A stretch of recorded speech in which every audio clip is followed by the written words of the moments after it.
আসসালামু আলাইকুম, আশা করি সবাই ভালো আছেন।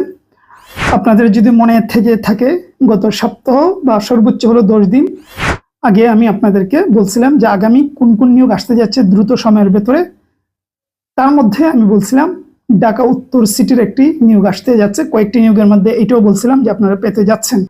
তো নিয়োগ কিন্তু গতকাল দিয়ে দিয়েছে। যেহেতু আমরা অফিস নিয়ে ব্যস্ত থাকি সেহেতু টাইমলি করতে পারি না, তো সেই জন্য আজকে বলতেছি 178 পদের উত্তর সিটি দিয়েছে। 178 মানে বিশাল নিয়োগ কিন্তু এটা, ঠিক আছে। তো এটার আবেদন শুরু হবে আগামীকাল থেকে, ঠিক আছে। সুতরাং যাদের করার ইচ্ছা করবেন। অনেকে বলেন যে ভাই এটা তো রাজস্ব খাতভুক্ত নয়। আচ্ছা, রাজস্ব খাতভুক্ত না হলেই যে জবটা ভালো নয় এমন ধারণা কিন্তু কম, কারণ বাংলাদেশের সব কিন্তু রাজস্ব খাতভুক্ত জব নয়, বরং বলা যায় সব থেকে কম হচ্ছে রাজস্ব খাতভুক্ত মানে নিয়োগ, বাদ বাকি অন্যগুলো রাজস্বের বাইরেই। সুতরাং সবকেই খারাপ বলবেন এমন কিন্তু কথা নয়। দেখেন, সিটি কর্পোরেশন যত বাজে অবস্থায় যাক, তাদের অর্থনৈতিক অবস্থা, তাদের ফান্ড যত দুর্বলই হোক, কর্মকর্তা কর্মচারীদের কিন্তু কোনো সমস্যা হয় না। ঠিক আছে, এর থেকে বেশি আমি কিছু বলতে পারবো না। এদের বেতনের দিকে তাকাতে হয় না।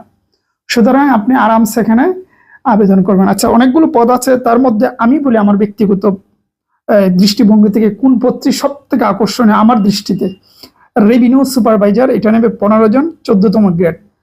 যারা একাধিক পদে আবেদন করবেন, এখানে তো উল্লেখ করে নাই একাধিক পদে করা যাবে কিনা, আমার মনে হয় করা যাবে।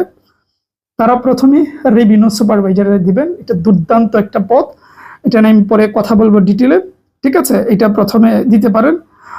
তারপর যেগুলো আছে সেগুলো তো আপনারা দিবেনই, ঠিক আছে। পরিচ্ছন্ন পরিদর্শক দিতে পারেন, এটাও দিতে পারেন। তারপর হচ্ছে ওয়ার্ড সচিব, এটাও, এই 3টি পদকে আমি আলাদা করে রাখবো বিষয়তে। রেভিনিউ সুপারভাইজার, ঠিক আছে। এটাতে যেটা বললাম, এটাতে নিচ্ছে 15 জন, 14তম গ্রেড।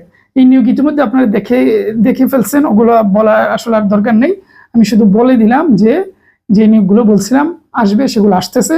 সামনে যেগুলো আমি ভিডিও মেক করতেছি, আর কি কি নিয়োগ আছে, লোডিং আছে, যে নিয়োগগুলো সামনে আসবে কয়েকদিনের ভিতরে আপনাদের সাথে আমি কথা বলবো, ওগুলা নোট করতেছি।